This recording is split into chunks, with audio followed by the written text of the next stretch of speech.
Hello students and welcome to selection Bharat YouTube channel. तो आज की इस वीडियो में हम कवर करने वाले हैं जो भी इम्पोर्टेंट गवर्नर जनरल्स रहे ब्रिटिश टाइम के। तो इसमें हम सारे जो भी 1857 के रिवोल्ट तक जो आपके गवर्नर जनरल्स या उसके बाद वॉइसरॉय है वो इस वीडियो में हम कवर करने वाले हैं। ये एक बहुत ही ज़्यादा इम्पॉर्टेंट टॉपिक रहेगा आपके सभी एग्ज़ाम्स के लिए और लेखपाल में भी इससे काफ़ी बार पहले क्वेश्चन पूछे जा चुके हैं। तो इस वीडियो को एंड तक ज़रूर देखिएगा, इसे ज़्यादा से ज़्यादा अपने दोस्तों के साथ भी शेयर कीजिए और अगर आपने अभी तक हमारे चैनल सिलेक्शन भारत को सब्सक्राइब नहीं किया है तो जल्दी से कर लीजिए। चलिए इस वीडियो को शुरू करते हैं। सबसे पहले जो यहाँ पे गवर्नर जनरल हैं आपके वो हैं आपके वॉरेन हेस्टिंग। ठीक है, अगर हम इनकी मेजर पॉलिसीज़ की बात करें तो इन्होंने कंसोलिडेट किया ब्रिटिश एडमिनिस्ट्रेशन को इंडिया में। इन्होंने सेंट्रलाइज कंट्रोल की पॉलिसी यहाँ पे अपनाई। इन्होंने जो इंडियन ट्रेडिशन था एडमिनिस्ट्रेशन का उसमें लेजिटिमेसी गेन की और इन्होंने इनडायरेक्ट कंट्रोल के ऊपर यहाँ पे रूल किया कंपनी के अंदर। इन्हीं के टाइम पे जो रेगुलेटिंग एक्ट था ऑफ 1773 वो यहाँ पे आया था। ठीक है, और इन्होंने एक पोस्ट क्रिएट की थी गवर्नर जनरल ऑफ बंगाल के लिए। ठीक है, नेक्स्ट हैं आपके लॉर्ड कॉर्नवालिस। इनकी जो मेजर पॉलिसीज़ था कि इन्होंने रूल ऑफ लॉ को इंट्रोड्यूस किया और इन्होंने यहाँ पे जुडिशल रिफॉर्म्स की भी बात की। ठीक है, इन्होंने जो सिविल सर्विसेज थी इंडिया में ऑन यूरोपियन लाइंस उन्हें यहाँ पे ऑर्गेनाइज़ किया। इन्होंने excluded Indian from higher administrative post, यानी इन्होंने जो यूरोपियंस थे उनको ज़्यादा प्रेफरेंस यहाँ पे दी। अगर इम्पॉर्टेंट एक्ट्स की बात करें इनके टाइम पे तो जो परमानेंट सेटलमेंट था, जो ज़मींदारी का एक सिस्टम था, इनके टाइम पे यहाँ पे इंट्रोड्यूस किया गया था।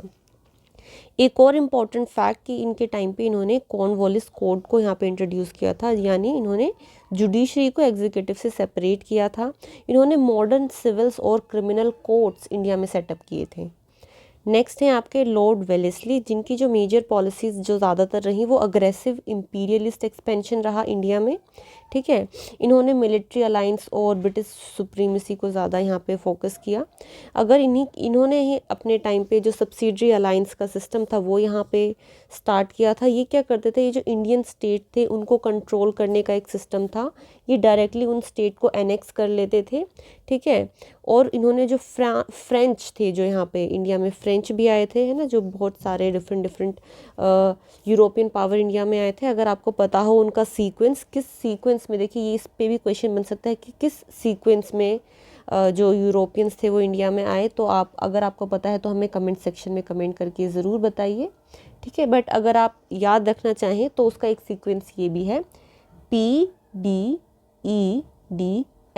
यानी सबसे पहले जो आए थे इंडिया में वो थे आपके पोर्चुगीज़, उसके बाद आए थे आपके डच, फिर आए थे आपके इंग्लिश, फिर आए थे आपके यहाँ पे ये डेन्स यहाँ पे आए थे, और फिर आपके फ्रेंच जो थे वो सबसे लास्ट थे जिन्होंने इंडिया में एंटर किया था। ठीक है, इसके अलावा जो इम्पैक्ट की अगर हम बात करें तो Indian ruler lost military and foreign policy independence, यानी इन्होंने जो ये सब्सिडरी अलायंस का सिस्टम यहाँ पे इंट्रोड्यूस किया और एक्सपेंशनरी पॉलिसीज़ को लेके आए, उस वजह से इन्होंने बहुत सारे जो लैंड था उसके ऊपर इन्होंने यहाँ पे कब्ज़ा किया। इन्होंने इंडियन स्टेट्स के ऊपर फाइनेंशियल बर्डन को भी बढ़ाया and it will lead political subjugation of princely states. और इन्होंने एक जो मेजर यहाँ पे काम किया वो इन्होंने फोर्ट विलियम कॉलेज को स्टैब्लिश किया। ठीक है, अब देखिए इनका मेजर पर्पज़ यहाँ पे ये नहीं था कि इन्हें इंडियंस को कोई एजुकेशन देनी थी इसलिए यहाँ पे कॉलेज स्टैब्लिश कर रहे, नहीं। इनका मेजर पर्पज़ ये था कि जो ऑफिशियल्स आ रहे थे यूरोप से इंडिया, जो ऑफिशियल्स आते थे जो यहाँ पे आके काम करते थे, तो उन्हें इंडियन लैंग्वेज सिखाई जाए और इंडिया के कल्चर के बारे में बताया जा सके ताकि वो यहाँ पे अच्छे से काम कर सकें। ठीक है, नेक्स्ट जो आपके यहाँ पे गवर्नर जनरल है वो है आपके लॉर्ड हेस्टिंग। इनकी मेजर पॉलिसीज़ की बात करें तो इन्होंने पॉलिसी ऑफ पैरामाउंसी को यहाँ पे अपनाया। ठीक है, इन्होंने इनके टाइम पे बोला जाता है कि कंप्लीट ब्रिटिश कॉन्क्वेस्ट हो गया था इंडिया का। इन्हीं के टाइम पे चार्टर एक्ट ऑफ 1813 एक्ट आता है। इसमें जो मेजर चेंजेस किए जाते हैं वो यहाँ पे जो ईस्ट इंडिया कंपनी है उसका ट्रेड मोनोपोली यहाँ पे बंद कर दिया जाता है। सिर्फ टी का ट्रेड और जो ट्रेड विद चाइना रहता है उसको यहाँ पे ये रखा जाता है। इन्होंने एजुकेशन को यहाँ पे प्रमोट किया और मिशनरीज एक्टिविटीज़ को इन्होंने यहाँ पे प्रमोट किया। अगर इम्पैक्ट की बात करें तो जो क्रिश्चियन मिशनरीज हैं आपने देखा इन्होंने यहाँ पे इनको प्रमोट किया। यहाँ पे मॉडर्न एजुकेशन कि जो डिबेट है क्या इंडिया में मॉडर्न एजुकेशन को कैसे इंट्रोड्यूस किया जाना चाहिए, यहाँ पे वो शुरू हो गई थी। इन्होंने कमर्शलाइजेशन ऑफ इंडियन इकोनॉमी के ऊपर भी बात की। नेक्स्ट हैं आपके लॉर्ड विलियम बेंटिक, ठीक है। इनकी अगर मेजर पॉलिसीज़ की बात करें तो सोशल रिफॉर्मर इनको कहा जा सकता है कि इनके टाइम पे बहुत सारे अच्छे रिफॉर्म्स इन्होंने किए इंडियन सोसाइटी में। एक तो पहला जो मेजर यहाँ पे हम देख रहे हैं वो है अबॉलिशन ऑफ सती। अगर आपको याद हो तो जो पिछले चैप्टर में हमने जो सोशल रिफॉर्म्स पढ़े थे, आप मुझे बताइए इस पर्टिकुलर एक्ट के लिए किस सोशल रिफॉर्म में सबसे ज़्यादा एफर्ट किए थे, ठीक है। ये आप हमें कमेंट सेक्शन में कमेंट करके ज़रूर बताइए। और अगर आपने पहली वाली वीडियो नहीं देखी, जाके ज़रूर से देखिए। इसके इम्पैक्ट की बात करें तो लैंडमार्क सोशल रिफॉर्म इनके टाइम पे हुए और इन्होंने रिफॉर्मिस्ट मूवमेंट को काफ़ी सपोर्ट भी किया। इन्हीं के टाइम पे एक एजुकेशन पॉलिसी आई थी, ठीक है, जो मैकॉले मिनट जिसको बोला गया था कि जो इंग्लिश मीडियम है वो हम यहाँ पे इंट्रोड्यूस करेंगे इंडियन लैंग्वेज में, ठीक है। इसके बाद हैं आपके लॉर्ड डलहौजी, ठीक है। इनकी मेजर पॉलिसीज़ गवर्नर जनरल की बात करें तो उन्होंने एडमिनिस्ट्रेशन के मॉडर्नाइजेशन पे काफ़ी काम किया है, ठीक है। इन्होंने सेंट्रलाइजेशन ऑफ पावर को बढ़ाया है। इन्होंने डॉक्ट्रिन ऑफ लैप्स की पॉलिसी को यहाँ पे इंट्रोड्यूस किया। इसके अंदर क्या होता था कि अगर कोई भी ऐसी स्टेट है जिसके पास उसका खुद का कोई भी ऐसा राजा है जिसके पास खुद का बेटा नहीं है, तो वो कोई भी अडॉप्ट सन करके उसे अपना मतलब क्या बोलते हैं राजा नहीं बना सकता, ठीक है। उसकी जगह पे तो और वो जो राज्य होगा फिर वो डायरेक्टली ब्रिटिशर्स के अंडर चला जाता था।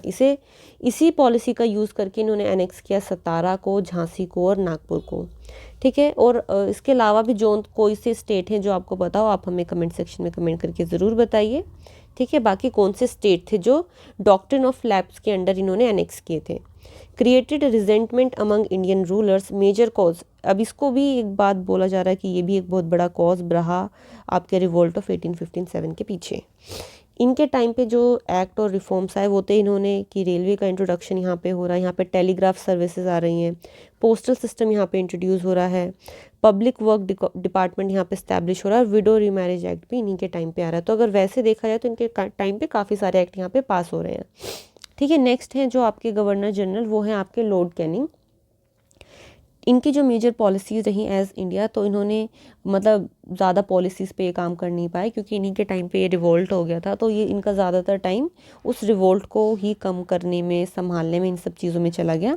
बट इनके टाइम पे जो एक पास हुआ था वो था जनरल सर्विसेज इनलिस्टमेंट एक्ट 1855। इसमें जो ओवरसीज़ डिप्लॉयमेंट थी ऑफ इंडियन सोल्जर, ये यहाँ पे ये अलाउ करते थे। बट जो हिंदू धर्म में ये होता है कि अगर आप कभी भी सी को पार कर जाते हैं ना, तो मतलब उस टाइम पे आप अपने धर्म को खो देते हैं। तो ये भी एक मेजर रीज़न रहा था 1857 के रिवोल्ट का, क्योंकि यहाँ पे जो हिंदू थे वो ये समझ रहे थे कि इस तरह से ये ब्रिटिशर्स हमारे जो रिलीजन है उसमें इंटरफेयर कर रहे हैं। अगर इसके इम्पैक्ट की बात करें तो वही रिलीजियस रिजेंटमेंट हुआ जिसकी वजह से 1857 का रिवोल्ट यहाँ पर हुआ, ठीक है। तो ये हमारे जो अभी तक हमने 1857 के सारे ही लीडर गवर्नर जनरल जो हमें कवर करने थे हमने कर लिए हैं। और वेट फॉर पार्ट 2 है ना, पार्ट 2 में आने वाले पार्ट 2 में हम बाकी जो रह गए हैं कुछ इंपॉर्टेंट गवर्नर जनरल्स और उनकी पॉलिसीज़ उनको हम यहाँ पे कवर करेंगे। अगर आपको वीडियो पसंद आई है तो इसे लाइक कीजिए, चैनल को सब्सक्राइब कीजिए, ज़्यादा से ज़्यादा से अपने दोस्तों के साथ भी शेयर कीजिए, ठीक है। और आप हमारे चैनल सिलेक्शन भारत को ज़रूर से सब्सक्राइब कीजिए। और आप फ्री पीडीएफ्स और ऐसी नोटिफिकेशंस के लिए हमारा टेलीग्राम चैनल भी ज्वाइन कर सकते हैं, ठीक है। Thank you for watching this video.